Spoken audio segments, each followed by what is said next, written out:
राधा वल्लभ श्री हरिवंश। महाराज जी, आपके चरणों में कोटि कोटि प्रणाम। महाराज जी, जब भी मैं पढ़ने की कोशिश करता हूँ तो मेरा मन एकाग्रचित नहीं हो पाता। मन में कुछ और चलता रहता है, पढ़ाई में मन ही नहीं लगता। मेहनत करने के बाद भी सफलता नहीं मिल रही। महाराज जी, कृपा आप मार्गदर्शन करें। उद्देश्य ठीक हो जाएगा तो मन लग जाएगा। उद्देश्य हमारा गलत है। अभी पढ़ाई उद्देश्य नहीं। अगर ठीक से उद्देश्य बन जाए पढ़ाई का तो कैसी बात करते हो। उद्देश्य में बहुत बड़ी ताकत होती है। हर कष्ट सहते हुए अपने उद्देश्य की पूर्ति में कदम नहीं लड़खड़ाते जिसका उद्देश्य बन जाता है। उद्देश्य बन जाए तो ब्रह्मचारी हो, उद्देश्य ठीक हो, एक बार पढ़ लोगे, 1000 वर्ष अगर जीवित रहे कभी भी पूछ लो बात आ जाएगी उसके दिमाग में। अब नाना प्रकार की क्रियाओं से ब्रह्मचर्य का नाश करे, अपने उद्देश्य का नाश करे, तो यही बातें होती जो आप कह रहे। कक्षा 9 पढ़े, व्याकरण नहीं पढ़े, शास्त्री नहीं पढ़े, कहीं दूसरी जगह ऐसे नहीं गए कि बैठ के सत्संग सुन के और सीख के बोल रहे हैं, तो भगवद आश्रित हो जाओ। अब आप खुद समझ ना हमारी बात को। आप खुद अपना नाश कर रहे हैं। ब्रह्मचर्य का नाश, वीर का नाश, जीवन का नाश है। ब्रह्मचर्य अगर सही है, आपने किसी तरह इधर उधर, तो ये प्रश्न ही नहीं रहेगा। जिधर दृष्टि डालोगे उधर जय होती चली जाएगी। आजकल के बच्चे, नौजवान इसको मनोरंजन समझते हैं और उनको सलाह भी ऐसी मिलती है कि हम जैसे बोल रहे हैं ब्रह्मचर्य के लिए, डॉक्टर और आपको जो इधर सांसारिक प्रोत्साहन देने वाले वो आपको सलाह देंगे। हमें तो अंग्रेजी का शब्द नहीं याद है। फ्रस्ट्रेशन। हाँ, और यही जो स्टेशन कह रहे हैं गाड़ी स्टेशन से अलग कर दो तो बोले तुम बहुत शांत हो जाओगे और फिर अपने काम में देखो कैसा उपदेश दिया जा रहा है कि होगा। तो ये जो कमियां है ना, ये कोई भूत नहीं है जैसे लोग कहते हैं ना, पता नहीं कौन, ऐसा कुछ नहीं है। गंदी आदतें हैं, इन पर संयम लाओ। आप समझ रहे, स्वीकार करते हो हमारी बात कि इसमें आपको संशय है? हाँ, तो आप देखो, हम आज ही सत्संग में बोल रहे थे, हमारे रक्त का स्वभाव है ऐसे जैसे कट जाए ना तो उसका स्वभाव थोड़ी देर में गाढ़ा होने की कोशिश करेगा। यदि कहीं फ्लो वाली नस कट गई तब तो आपको वहाँ डॉक्टरी की जरूरत है। अगर ऐसे कहीं त्वचा में ऐसे, तो उसका स्वभाव गाढ़ा हो जाना, वो थोड़ी ही देर में वो अपने आप को बांध लेगा, क्योंकि रक्त का एक स्वभाव होता है। अगर वो बाहर किसी तरह भी आया तो ठंडा होकर गाढ़ा हो जाएगा, वो रोक लेगा। इसकी आखिरी परिणति है वीर्य। वो स्वयं से नहीं निकलता, वो इससे भी गाढ़ी वस्तु है, वो घर्षण से निकलता है। अगर आप उसको गर्म न करें चिंतन के द्वारा, क्रिया के द्वारा, तो नहीं। और जब हम तो फिर वो जीवन को नष्ट। प्राय इस पर बच्चे ध्यान ही नहीं देते कि ये कोई मार्ग भी है। और परिणाम क्या होता है कि वो संसार में, जिसे डिप्रेशन कहते हैं, मानसिक रोग से ग्रसित हो जाते हैं, क्योंकि इसका परिणाम यही है। या तो आपको प्रमाद और आलस्य युक्त होकर समाज से अलग पड़ा रहना पड़ेगा, और या फिर आखिरी कि आत्महत्या कर ले, ऐसी सलाह आपका मन देगा, ऐसी स्थिति में पहुंचा देगा। इसलिए हमें लगता है जब तक ब्याह न हो तब तक ब्रह्मचर्य से रहो, ब्याह भी हो जाए तो संयम से रहे। ये जीवनी शक्ति है, किसी के साथ खिलवाड़ नहीं करना चाहिए। पढ़ाई लिखाई वो कैसे तुम्हें बताया, अभी आप छेड़ना मत। जैसे लोग कहते ना, मैं बहुत परेशान हूं, कुछ करता नहीं हूं, ऐसा हो जाता है वैसा हो जाता है, तो आपको हम बता रहे रक्त का स्वभाव है जैसे, तो इसकी आखिरी परिणति है वो वीर।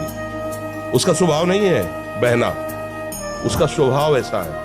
उसको जब तक ताप नहीं लगेगा तब तक वो बाहर नहीं हो सकता। आपने गलत अभ्यास किया, माना 2-4 महीने 5 महीने वो अपने अभ्यासवश पतित होगा, लेकिन आप छोड़िए, उसका चिंतन छोड़िए, उसकी क्रिया छोड़िए, अपने आप वैसे हो जाएगा। जैसे रक्त है, आप 1 महीने में देना शुरू करो,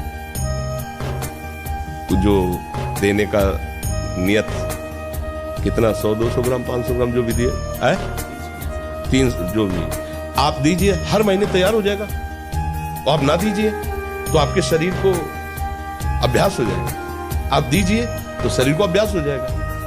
वो शरीर, अगर आप रोज 300 तो फिर क्या होगा, अब मर जाओगे। समझ रहे हो ना, ऐसे शरीर की क्षमता, जैसे डॉक्टर जब के देखते हैं तुम्हारी क्षमता नहीं खून देने की, चलिए, क्योंकि अगर निकाल लोगे क्षमता नहीं तो उसकी हानि हो जाएगी।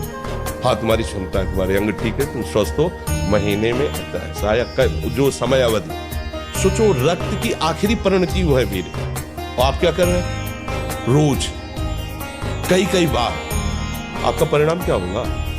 अगर रोज वो खून निकाला जाए तो आदमी की हालत क्या हो जाएगी? खून की आखिरी परिणति है, अन्न रस जो हमने पाया उसकी परिणति धीरे धीरे परिवर्तित होते हुए मांस, मज्जा, रक्त, इन वो आखिरी सप्तम धातु है वीर्य, और उसके साथ ऐसा खिलवाड़, कैसा जीवन होगा आपका?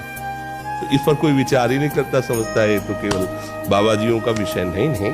आप मनुष्य शरीरधारी हो, आपको भी संयम से चलना है, और जब तक ज्ञान हो तब तक तो संयम से ही चलना चाहिए। बच्चे बच्चियों को तो गृहस्थी में अच्छे गृहस्थ बनेंगे जाकर, फिर उनकी हानि नहीं हो पाएगी उतनी। अब पहले से तो फिर अब वो पढ़ाई में मन कैसे लगे जब आपके पास पढ़ाई वाली सामग्री नहीं रह गई?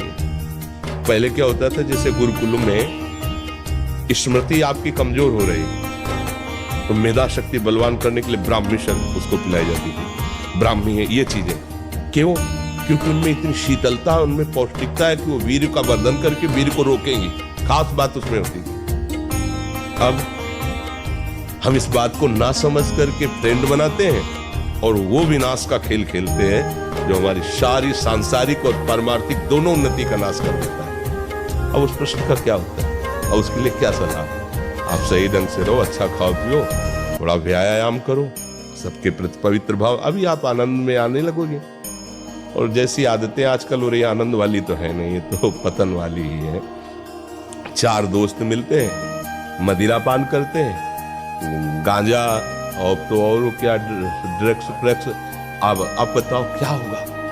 आप इतना विष डाल रहे हो अपने अंदर, इसलिए विषैली चीजें डाल रहे हो, ऐसी गंदी आदतें डाल, आपका जीवन क्या होगा? कैसा खिलवाड़ किया जा रहा है मनुष्य शरीर से, जबकि ये देव दुर्लभ देही है भगवत प्राप्ति, इसके साथ कैसा?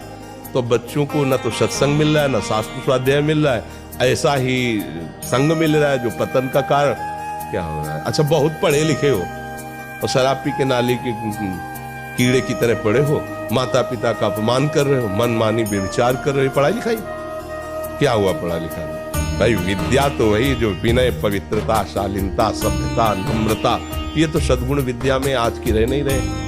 पढ़े लिखे माता पिता को ऐसे डांट देते जैसे कोई नौकर से बात करता, हम स्वतंत्र हैं। अरे विषयों के गुलाम तू कब स्वतंत्र हो गया? स्वतंत्र तो परम हंसजन होते हैं जिन्होंने इंद्रियों को अब जीत लिया और भगवद आनंद में मस्त हो, वो स्वतंत्र है। इंद्रियों के गुलाम तुम स्वतंत्र हो, जो विषय जब चाहता है तुम्हें गिरा, तुम स्वतंत्र हो। माता पिता, गुरु, शास्त्र, इनकी परतंत्रता स्वीकार करने वाला ही स्वतंत्र होता है। ये मनमानी आचरण जो आजकल समाज में विस्तृत हो रहे हैं ना, ये पतन, अशांति और पाप का कारण बनते हैं, जो बहुत हानिकारक है। तो बच्चा सावधानी से रहो, जो बचा है उसको संभाल लो जीवन। जब से ज्ञान हो जाए तब से अपने को संभाल ले। भाई पूर्व में गलती हो गई, आगे सुधार लेते हैं।